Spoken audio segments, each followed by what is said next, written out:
Assalamu alaikum aziz qarindoshlar. Birinchidan men o'zimni tanishtirib o'tib ketay. Mening ismim Ismoil bo'ldi.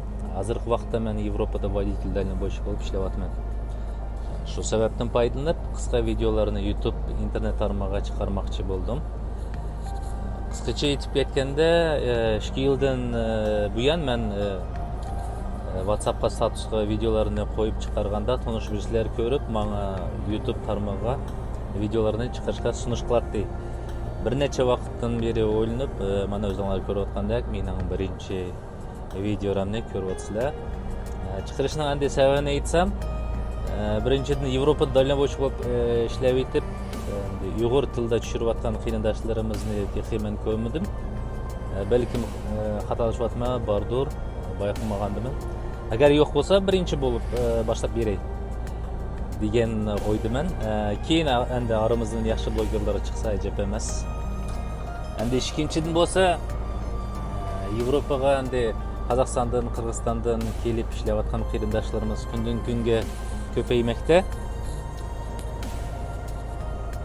Va shundaqla kelib ishlaymiz deganlar oz emas. Shu sababdan videolarning endi foydasi bo'lish uchun chiqarmoqchi bo'ldim. Agar savolinglar bo'lsa, kommentariyga yozsanglar bo'ladi. Assalomu alaykum, yaxshi qaydim aziz qarindoshlar. Mana bugun shanba, yakshanba vaqtning kunlari yetib keldi. Yetib o'tib ketsak, yakshanba kunlari yuk mashinalarga minishga ruxsat yo'q Yevropaning ichida. Shuning uchun ko'pincha водительlar mana parkovkalarda vaqtning kunlarini, demish kunlarini o'tkazadi. Endi har bir Yevropada ishlayotgan водительlar o'z oldiga planlarni qo'yib, sharoitlarni tuzib, vaqtni yaxshi o'tkazishga tirishadi. Shularga o'xshagan mening endi o'zimning planlarim bor. Shuning birinchisi mana sizlar bilan video tushirib o'tirmiz. Keyin magazin berib va kitob o'qib, amal bo'lsa vaqtni to'g'ri foydalanishga tirishaman. Havo rayi bo'lsa, bugun intayin yaxshi, kun ochiq. Shuning uchun videolarimizni sirtda davomlashtirsak, men sizlarga parkingga biroz tushirib o'tib ketsam, keyin videolarimizni tabiatda sirtda davomlashtirsak.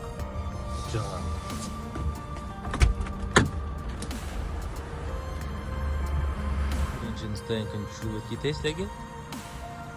Keyin qolgan narsalarni deb beraman. Mana ko'rayotgandek, menga yaqinroq yerda yenik mashinalar uchun stoyanka, u tarafda ko'rayotgandek o'zinglar Gruzovoylarga bu endi boshqa stoyanka.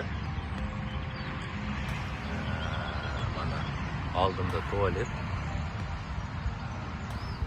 Bu tarafda yana stollar bor. Yo'lning o yoqida avtoban. Bu tarafda bo'lsa endi polya.